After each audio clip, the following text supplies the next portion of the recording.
आपल्याला मोटर बंद करायची होती. स्प्रिंकलर लावलेलं होतं, भिजवून झालं, लावली गाडीला चावी आणि निघालो विहिरीवर. चला म्हणलं मोटर बंद करून घ्यावी. ही आपली सामायिक विहीर आहे. विहीर आहे का जंगल आहे हेच ओळखू येत नाही सध्या.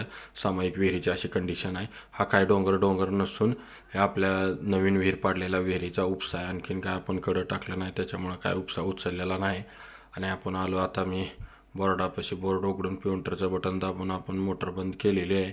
आपल्याला डोबायचा होता भुईमुग डोबायची तयारी आधीच करून ठेवलेली होती. हे मग काय लगेच तावा बैल झोपली हो भुईमुग डोबायला चालू केला. भुईमुग डोबायचा झाला की मग घरी येऊन फ्रेश होऊन गाडीवर बसून हे महाग तुरीचं पोतं घेतलं. आपल्याला तुरीची डाळ करायला पोतं नेऊन टाकायचं होतं. हा पाझर तलाव आहे, याच्यातून धाराशिव शहराला पाणी पुरवठा होता. रुईभरच्या आसपासच्या 8-10 गावाला पाणी पुरवठा होता. महाराष्ट्रामध्ये प्रसिद्ध असलेली मध्यवर्ती सार्वजनिक शिवजयंती महोत्सव समिती धाराशिवचा शिवजन्मोत्सव महोत्सव सुरू झालेला आहे. अतिशय दिमाखदार असा सोहळा धाराशिवकर राबवतात.